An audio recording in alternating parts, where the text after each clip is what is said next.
The Wheel of the Year is an annual cycle of seasonal festivals, observed by many modern pagans.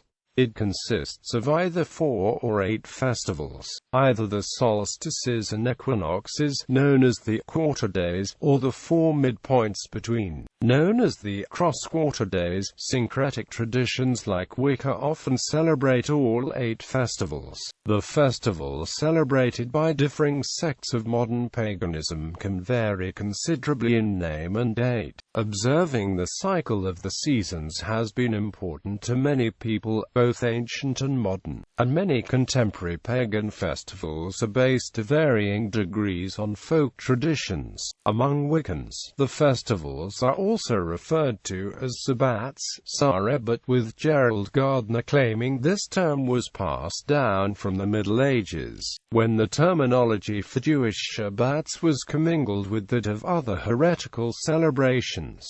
See Witches' Sabbath origins. The contemporary Wheel of the Year is somewhat of a modern innovation. Many historical pagan traditions celebrated various equinoxes, solstices, and the days approximately midway between them for the seasonal and agricultural significances, but none were known to have held all 8 above all other annual sacred times. The modern understanding of the wheel is a result of the cross-cultural awareness that began developing by the time of modern Europe. Mid-20th century British paganism had strong influence on early adoption of an 8-fold wheel. By the late 1950s, the Wiccan Brightwood Coven, an order of bards, ovates and druids, had both adopted 8-fold ritual calendars, a balance and more frequent celebrations.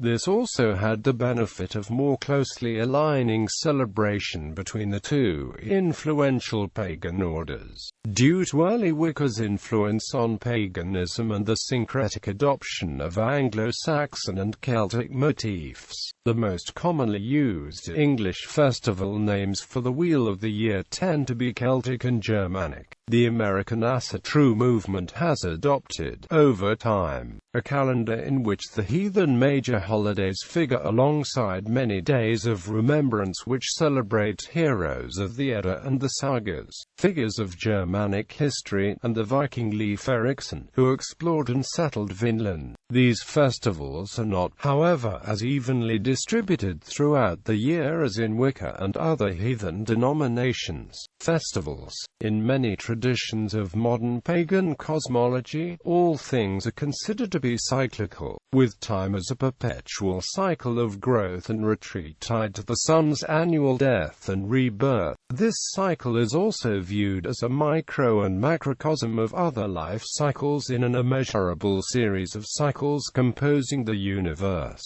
The days that fall on the landmarks of the yearly cycle traditionally mark the beginnings and middles of the 4 seasons. They are regarded with significance and host to major communal festivals. These 8 festivals are the most common times for community celebrations, while the major festivals are usually the quarter and cross-quarter days. Other festivals are also celebrated throughout the year, especially among the non-Wiccan traditions such as those of polytheistic Reconstructionism and other ethnic traditions. In Wiccan and Wicca-influenced traditions, the festivals, being tied to solar movements, have generally been steeped in solar mythology and symbolism, centered around the life cycles of the sun. Similarly, the Wiccan Sabbats are traditionally tied to the lunar cycles. Together, they represent the most common celebrations in Wiccan-influenced forms of neo-paganism, especially in contemporary witchcraft groups. Midwinter has been recognized as a significant turning point in the yearly cycle since the late Stone Age. The ancient megalithic sites of Newgrange and Stonehenge, carefully aligned with the solstice sunrise and sunset, exemplify this.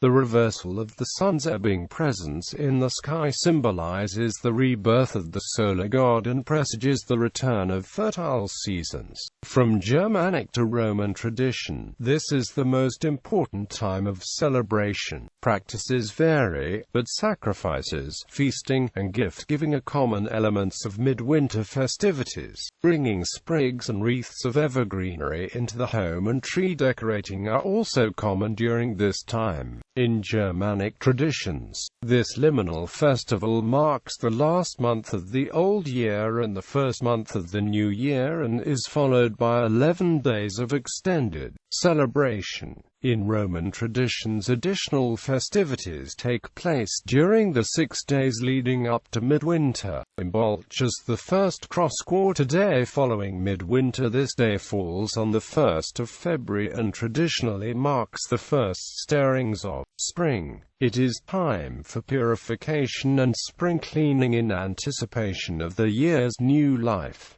In Rome, it was historically a shepherd's holiday, and among Celts associated with the onset of ewe's lactation, prior to birthing the spring lambs. For Celtic pagans, the festival is dedicated to the goddess Brigid, daughter of the Dagda and one of the date.Observing, among reclaiming tradition witches. This is the traditional time for pledges and rededications for the coming year and for initiation among Dianic Wiccans. Vernal equinox, derived from a reconstruction produced by linguistic Jacob Grimm of an Old High German form of the Old English goddess name Ostra. Ostara marks the vernal equinox in some modern pagan traditions. Beltane, traditionally the first day of summer in Ireland. In Rome, the earliest celebrations appeared in pre-Christian times with the festival of Flora, the Roman goddess of flowers, and the Walpurgis night celebrations of the Germanic countries. Since the Christianization of Europe, a more secular version of the festival has continued in Europe and America. In this form, it is well known for maypole dancing and the crowning of the Queen of the May. Midsummer. Midsummer is one of the 4 solar holidays,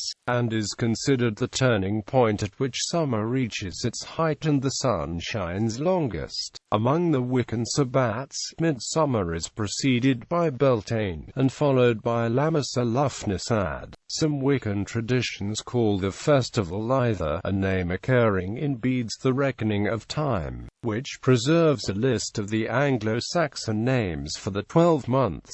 ARRL either roughly corresponds to June in the Gregorian calendar, and Eftera either to July. Bede writes that Lither means gentle and navigable, because in both these months the calm breezes are gentle and they were wont to sail upon the smooth sea. Lammas Lufnasad is the first of the 3 Wiccan harvest festivals, the other 2 being the autumnal equinox and Samhain. Wiccans mark the holiday by baking a figure of the god in bread and eating it, to symbolize the sanctity and importance of the harvest. Celebrations vary, as not all pagans are Wiccans.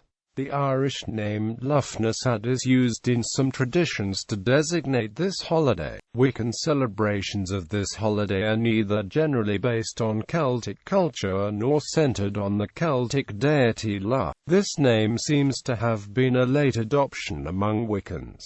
In early versions of Wiccan literature, the festival is referred to as August Eve. The name Lammas implies it is an agrarian-based festival and feast of thanksgiving for grain and bread, which symbolizes the first fruits of the harvest. Christian festivals may incorporate elements from the pagan ritual. Autumnal equinox, the holiday of the autumnal equinox. Harvest home, Mabon, the feast of the ingathering. Mean from Hare or Alban Elved, is a pagan ritual of thanksgiving for the fruits of the earth and a recognition of the need to share them to secure the blessings of the goddess and the god during the coming winter months. The name Mabon was coined by Aidan Kelly around 1970 as a reference to Mabon ap Modron, a character from Welsh mythology. Among the Sabbats, it is the second of the 3 pagan harvest festivals, preceded by Lammas Lufnasad and followed by Samhain. Samhain is considered by Wiccans to be one of the 4 greatest Sabbats. Samhain is considered by some as a time to celebrate the lives of those who have passed on, and it often involves paying respect to ancestors, family members, elders of the faith, friends, pets, and other loved ones who have died. In some rituals, the spirits of the departed are invited to attend the festivities.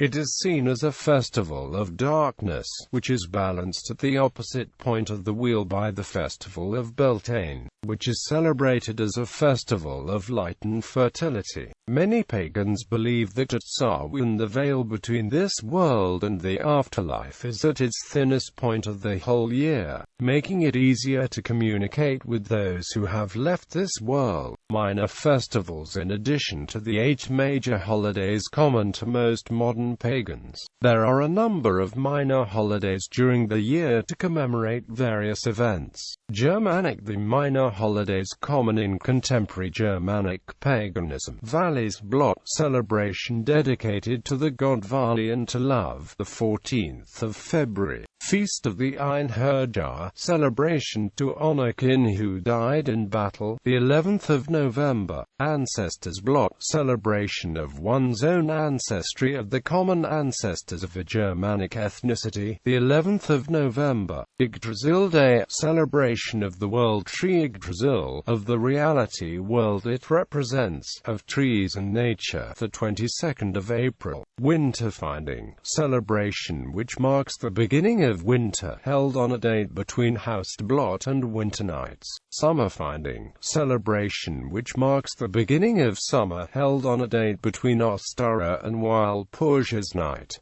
Dates of celebration. The precise dates on which festivals are celebrated are often flexible. Dates may be on the days of the quarter and cross-quarter days proper, the nearest full moon, the nearest new moon, or the nearest weekend for secular convenience. The festivals were originally celebrated by peoples in the middle latitudes of the Northern Hemisphere. Consequently, the traditional times for seasonal celebrations do not agree with the seasons in the Southern Hemisphere and near the equator. Pagans in the Southern Hemisphere often advance these dates by 6 months to coincide with their own seasons. Practice. Celebration commonly takes place outdoors in the form of a communal gathering. Sacrifice offerings of food, drink, various objects, the lives of animals, etc., have been central in ritual propitiation and veneration for millennia. Ritual slaughter and sacrificing of animals has historically been common in any major settings that allowed for it, as blood sacrifices were held to be the most potent of all offerings.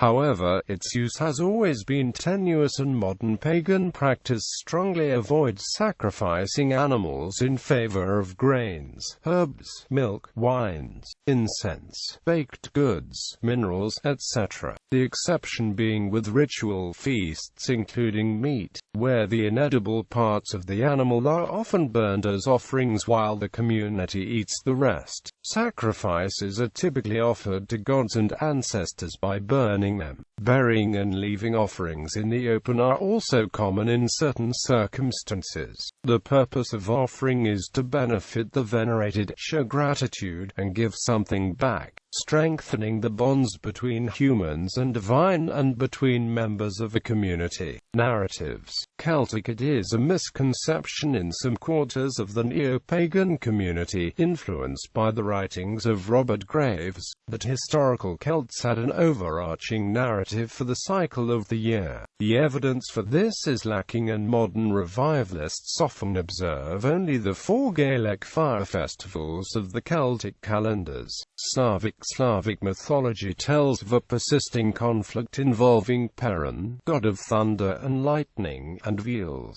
the black god and horned god of the underworld. Enmity between the two is initiated by Vali's annual ascent up the world tree in the form of a huge serpent and his ultimate theft of Perun's divine cattle from the heavenly domain. Perun retaliates to this challenge of the divine order by pursuing Veles, attacking with his lightning bolts from the sky. Veles taunts Perun and flees, transforming himself into various animals and hiding behind trees, houses, even people. In the end, Perun overcomes and defeats Veles, returning him to his place in the realm of the dead.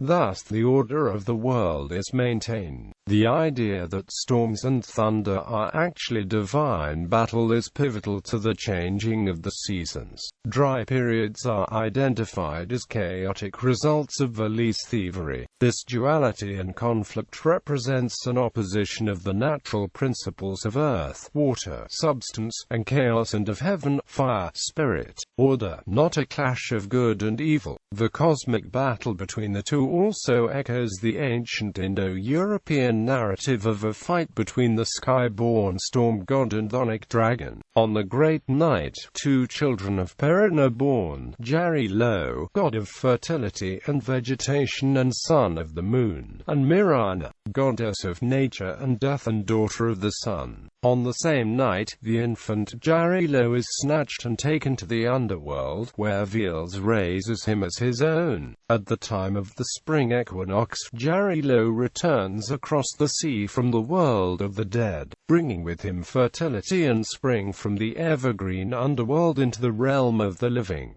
He meets his sister Mirana and courts her. With the beginning of summer, the two are married, bringing fertility and abundance to earth, ensuring a bountiful harvest. The union of Perun's kin and Veles' stepson brings peace between two great gods, staving off storms which could damage the harvest. After the harvest, however, Jarilo is unfaithful to his wife and she vengefully slays him, returning him to the underworld and renewing enmity between Perun and Veles. Without her husband, god of fertility and vegetation, Mirana, and all of nature with her, withers and freezes in the ensuing winter. She grows into the old and dangerous goddess of darkness and frost, eventually dying by the year's end only to be reborn again with her brother in the new year. Modern Wicca and Neo-Druidism. In Wicca, the narrative of the Wheel of the Year traditionally centers on the sacred marriage of the god and the goddess and the god-goddess duality. In this cycle, the god is perpetually born from the goddess at Yule, grows in power at the vernal equinox,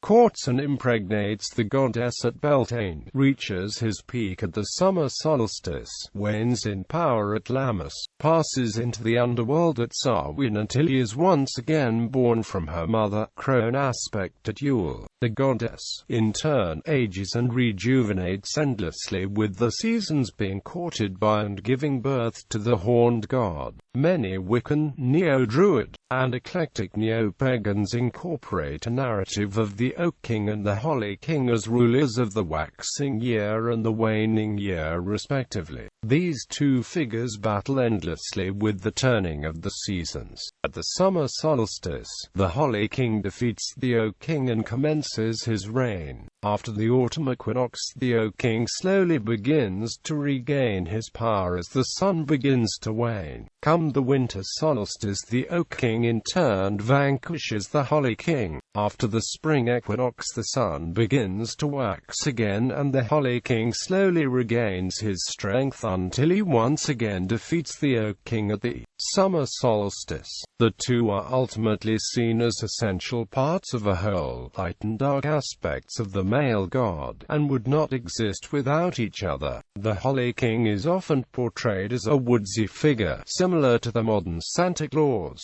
dressed in red with sprigs of holly in his hair, and the Oak King as a fertility god.